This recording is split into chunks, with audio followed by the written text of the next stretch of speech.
कभी ऐसा महसूस हुआ है कि हम एक ऐसी रेस में दौड़ रहे हैं जिसे हम जीतना भी नहीं चाहते। हाँ। हर किसी को खुश करने की कोशिश, हर ट्रेंड के साथ चलने का दबाव, इसमें मतलब अक्सर हम खुद ही खो देते हैं। और सबसे मजेदार बात यह है कि हम दूसरों की उम्मीदों का बोझ उठाते उठाते ये भी भूल जाते हैं कि वो उम्मीदें शायद उनकी भी नहीं है, बस हवा में है। हाँ, हम सब एक दूसरे के लिए परफॉर्म कर रहे हैं। बिल्कुल। और आज हम एक ऐसी किताब पर बात करने वाले हैं जो इस पूरी सोच पर एक हथौड़े की तरह वार करती है।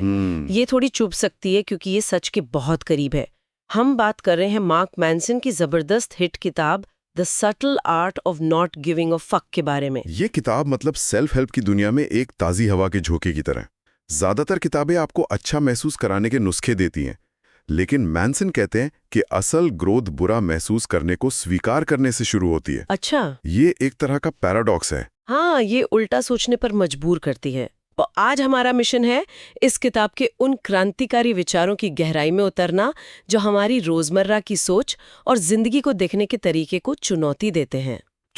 चलिए इस सोच की परतों को खोलते हैं। तो किताब का पहला और शायद सबसे चौंकाने वाला आइडिया है, कोशिश मत करो। ये सुनते ही मेरे तो दिमाग की बत्ती गुल हो जाती है। हमें तो बचपन से सिखाया गया कि मेहनत करो, कोशिश करते रहो, लगे रहो। ये क्या बात हुई? ये जानबूझकर उकसाने वाला बयान है, लेकिन इसके पीछे एक बहुत गहरी साइकोलॉजी है। मैनसन का कहना है कि जिस पल आप किसी चीज़ के पीछे मतलब पागलों की तरह भागते हैं, जैसे मुझे खुश रहना है या मुझे सफल होना है, उसी पल आप अपने दिमाग को ये सिग्नल दे रहे होते हैं कि आप वो चीज़ है नहीं। मतलब आप अपनी कमी को और मजबूत कर रहे होते हैं। अच्छा, तो जो इंसान शीशे के सामने खड़े होकर रोज चिल्लाता है मैं कॉन्फिडेंट हूँ, वो असल में अपने अविश्वास को ही आवाज दे रहा है। हाँ, बिल्कुल। इसे द बैकवर्ड्स लॉ कहते हैं। आप जितना सकारात्मक होने की कोशिश करेंगे, उतना ही आपको अपनी कमियों का एहसास होगा। मैनसन कहते हैं कि असली बदलाव तब शुरू होता है जब आप अपनी हकीकत को स्वीकार कर लेते हैं। जैसे? हाँ, मैं अभी डरा हुआ हूँ, या हाँ, मैं इस प्रोजेक्ट में फेल हो गया। इस स्वीकृति में एक अजीब सी ताकत है, क्योंकि अब आप प्रॉब्लम को सॉल्व कर सकते हैं, उसे भाग नहीं रहे। लेकिन ये तो थोड़ी खतरनाक सलाह नहीं है? एक स्टूडेंट को या एक नए कारोबारी को अगर हम कहें कि कोशिश मत करो, तो वो तो इसे आलस करने का बहाना बना लेगा। अच्छा सवाल है। इसमें और हार मान लेने में क्या फर्क है? बहुत अच्छा सवाल है। यहाँ कोशिश मत करो का मतलब कुछ मत करो नहीं है। इसका मतलब है नतीजों से अपनी पहचान को मत जोड़ो, उस छटपटाहट को छोड़ दो। एक स्टूडेंट जो टॉप करने की कोशिश में पागल है, वो सीखने का आनंद खो देता है। लेकिन जो स्टूडेंट सिर्फ पढ़ने की प्रक्रिया पर ध्यान देता है, वो बेहतर सीखता है और शायद टॉप भी कर जाए। अच्छा, तो फर्क नीयत का है। क्या आप दिखावे के लिए कोशिश कर रहे हैं या प्रक्रिया में डूबने के लिए? समझ गई। तो अगर हमें हर चीज के पीछे पागलों की तरह नहीं भागना है, तो इसका मतलब है कि हमें चुनना होगा। हाँ, लेकिन यही तो सबसे बड़ी मुश्किल है। आज की दुनिया में लगता है जैसे हमें हर चीज की परवाह करनी पड़ेगी। और यहीं पर मैनसन का दूसरा बड़ा आइडिया आता है। वो कहते हैं कि हमारे पास परवाह करने की, या जिसे वो फक्स टू गिव कहते हैं, उसकी एक लिमिटेड सप्लाई है। एक तरह का मानसिक बजट। बिल्कुल। इसे ऐसे समझें कि हमारे पास रोज ध्यान देने के लिए मान लीजिए 100 सिक्के हैं। ठीक है। अब ये हम पर है कि हम 20 सिक्के इस बात पर खर्च करें कि किसी दोस्त ने हमारी इंस्टाग्राम स्टोरी नहीं देखी, 30 सिक्के इस पर कि ट्रैफिक में किसी ने हमें कट मार दिया, और 10 सिक्के इस बात पर कि कॉफी ठंडी क्यों थी। हाँ, और दिन खत्म होने तक हमारे पास उन चीजों के लिए सिक्के बचेंगे ही नहीं जो सच में मायने रखती हैं। और हम ये रोज करते हैं। हम अपना ये कीमती बजट फालतू चीजों पर उड़ा देते हैं। किताब का मुख्य संदेश शायद यही है कि हमें ये चुनना सीखना होगा कि कौन सी लड़ाई लड़ने लायक है। उदासीन या पत्थर दिल बनना नहीं, बल्कि स्मार्ट बनना। बिल्कुल। ये अपनी ऊर्जा को सही जगह इन्वेस्ट करने का खेल है। मैनसन कहते हैं कि समझदार इंसान वो नहीं जिसे किसी चीज से फर्क नहीं पड़ता। हाँ। समझदार इंसान वो है जो ये जानता है कि किन चीजों से फर्क पड़ना चाहिए और किन से नहीं। और ये सवाल हमें सीधे अगले पॉइंट पर ले जाता है। आप ये तय कैसे करेंगे कि क्या जरूरी है? सही बात है। हाँ, क्योंकि एक बार जब हम ये तय कर लेते हैं कि किन चीजों की परवाह करनी है, तो मैनसन कहते हैं कि हमें ये भी समझना होगा कि उस रास्ते पर दर्द मिलना तय है। असल में वो कहते हैं कि दर्द ही तो पॉइंट है। आराम में कभी ग्रोथ नहीं होती, ये तो प्रकृति का नियम है। मैनसन कहते हैं कि हर कोई एक शानदार जिंदगी चाहता है, लेकिन बहुत कम लोग उस शानदार जिंदगी के साथ आने वाले संघर्ष को चाहते हैं। ये बिल्कुल वैसा है जैसे कोई कहे कि मुझे एक शानदार गिटारिस्ट बनना है, लेकिन वो रोज घंटों तक उंगलियों में दर्द सहकर प्रैक्टिस करने के लिए तैयार नहीं है। हाँ। मैनसन के हिसाब से वो इंसान असल में गिटारिस्ट नहीं बनना चाहता, वो सिर्फ एक गिटारिस्ट होने की इमेज चाहता है। सटीक उदाहरण है। असली सवाल ये नहीं है कि आप जिंदगी में क्या पाना चाहते हैं। असली सवाल है आप उस चीज को पाने के लिए किस तरह का दर्द सहने को तैयार हैं। अच्छा। आपका जवाब ही आपकी जिंदगी की क्वालिटी तय करेगा। जिम जाने का दर्द आपको सेहत देता है। एक मुश्किल बातचीत का दर्द आपके रिश्ते को गहरा बनाता है। हर अच्छी चीज की एक कीमत होती है और वो कीमत है अर्थपूर्ण संघर्ष। तो हमें अपना दर्द चुनना होगा। ये एक बहुत शक्तिशाली विचार है, लेकिन यहाँ एक और मुश्किल आती है। क्या? कई बार हमारी जिंदगी में ऐसी मुश्किलें आती हैं जो हमने चुनी नहीं होती, जो हमारी गलती नहीं होती। तब क्या करें? और ये किताब के सबसे मुश्किल लेकिन सबसे जरूरी विचारों में से एक को सामने लाता है। गलती और जिम्मेदारी के बीच का फर्क। बिल्कुल। हाँ, ये वो आइडिया है जो मुझे हमेशा थोड़ा कंफ्यूज करता है। मैनसन कहते हैं कि जो आपकी गलती नहीं, उसकी भी जिम्मेदारी आपकी हो सकती है।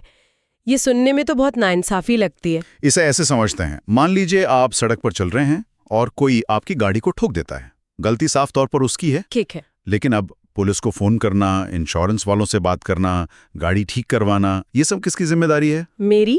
आपकी। आप शिकायत कर सकते हैं, दुनिया को कोस सकते हैं, लेकिन उससे आपकी गाड़ी ठीक नहीं होगी। किताब का ब्रेकअप वाला उदाहरण भी बहुत सटीक है। हो सकता है ब्रेकअप में मेरी कोई गलती न हो, शायद मेरे पार्टनर ने मुझे धोखा दिया हो, लेकिन उस दर्द से उभरना और अपनी जिंदगी को वापस पटरी पर लाना, ये जिम्मेदारी पूरी तरह से मेरी है। बिल्कुल। जिम्मेदारी लेने का मतलब ये नहीं है कि आप गलती मान रहे हैं। इसका मतलब है कि आप अपनी जिंदगी की डोर अपने हाथ में ले रहे हैं। अच्छा। जब तक हम दूसरों को या हालात को दोष देते रहते हैं, हम एक पीड़ित की तरह जीते हैं, एक विक्टिम की तरह। जिस पल हम कहते हैं ठीक है ये हुआ, अब मुझे क्या करना है, उसी पल हम अपनी ताकत वापस पा लेते हैं। ये सोच में एक छोटा सा स्विच है जो आपको विक्टिम मोड से हटाकर ड्राइवर सीट पे बिठा देता है। और जब हम विक्टिम मोड में होते हैं तो हम अक्सर एक और मानसिक जाल में फंस जाते हैं, जिसे मैनसन कहते हैं नर्क का फीडबैक लूप। अरे ये तो मतलब रोज की कहानी है। इस बात पर चिंता करना कि मैं चिंता क्यों कर रहा हूं। हाँ, हम सबका यही हाल है। मैनसन कहते हैं कि हम इंसानों के पास एक अजीब सी सुपर पावर है। हम अपनी भावनाओं के बारे में भी भावनाएं रख सकते हैं। जैसे आप किसी बात पर गुस्सा होते हैं और फिर आपको इस बात पर और गुस्सा आता है कि मैं इतनी छोटी सी बात पर गुस्सा क्यों हो रहा हूँ। हाँ, होता है। या आप दुखी महसूस करते हैं और फिर इस बात पर शर्मिंदा होते हैं कि मुझे इतना कमजोर नहीं होना चाहिए। ये दिमाग का एक खतरनाक जाल है।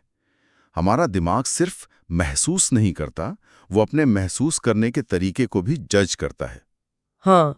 हम दुखी होने पर खुद को कमजोर समझने लगते हैं और यही दूसरी चोट ज्यादा गहरी होती है। ये एक दुष्चक्र बन जाता है।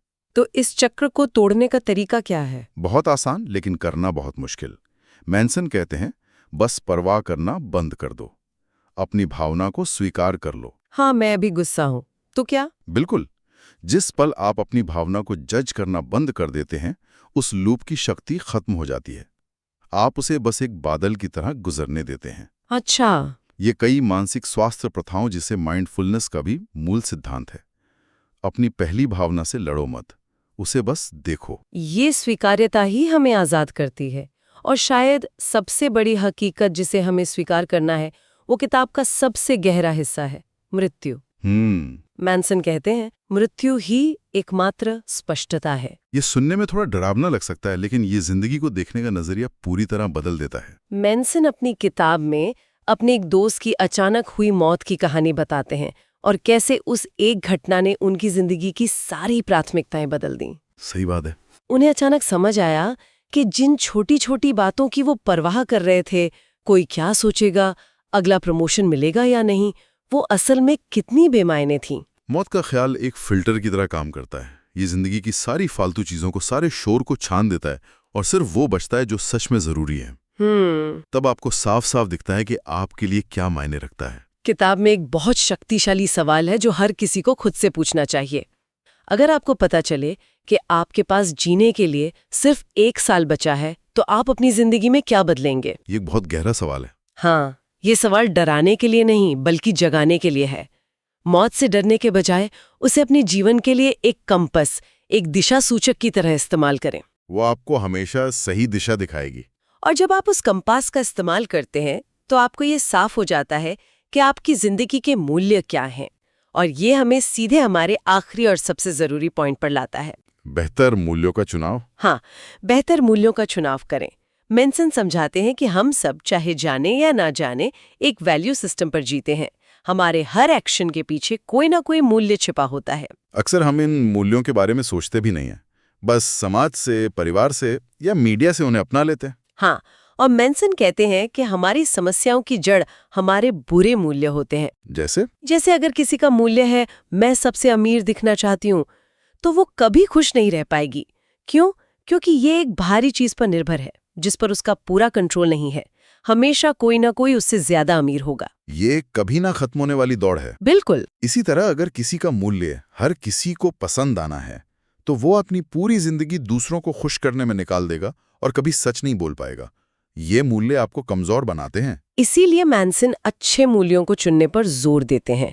अच्छे मूल्य कैसे होते हैं?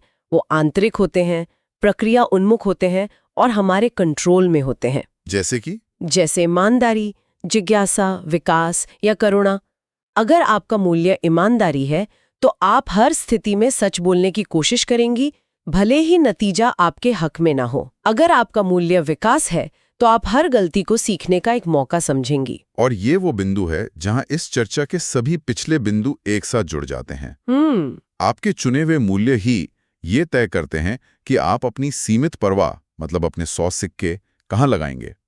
आपके मूल्य ही ये तय करते हैं कि कौन सा संघर्ष आपको अर्थपूर्ण लगेगा। सही। आपके मूल्य ही ये तय करते हैं कि आप किन चीजों की जिम्मेदारी लेंगे।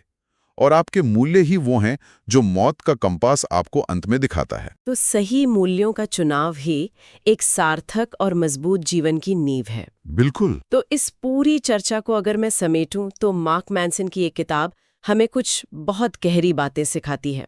पहला, हकीकत को स्वीकार करो, उससे भागो मत, खासकर अपनी नकारात्मक भावनाओं से। दूसरा, अपनी परवाह करने की ताकत को समझदारी से खर्च करो, हर लड़ाई लड़ने लायक नहीं होती। सही बात है। तीसरा, अपनी जिंदगी की जिम्मेदारी खुद लो, क्योंकि शिकायत करने से कुछ नहीं बदलता। और आखिर में, मौत को एक सलाहकार की तरह देखो ताकि ये समझ सको कि सच में क्या जरूरी है। और ये सब मिलकर हमें बेहतर और मजबूत मूल्य चुनने में मदद करते हैं। बिल्कुल। और इस पूरी चर्चा से मेरे दिमाग में एक आखिरी सवाल उठता है। क्या? मैंसन कहते हैं कि सही मूल्य चुनो, सही संघर्ष चुनो, लेकिन अगर किसी को ये पता ही ना हो कि उसके लिए सही मूल्य क्या है, अगर कोई इतना खो गया हो कि उसे पता ही नहीं कि उसके लिए क्या मायने रखता है, शायद पहला और सबसे जरूरी संघर्ष यही पता लगाना है कि हमारे लिए वाकई में क्या मायने रखता है। बाकी सब कुछ उसके बाद ही शुरू हो सकता है।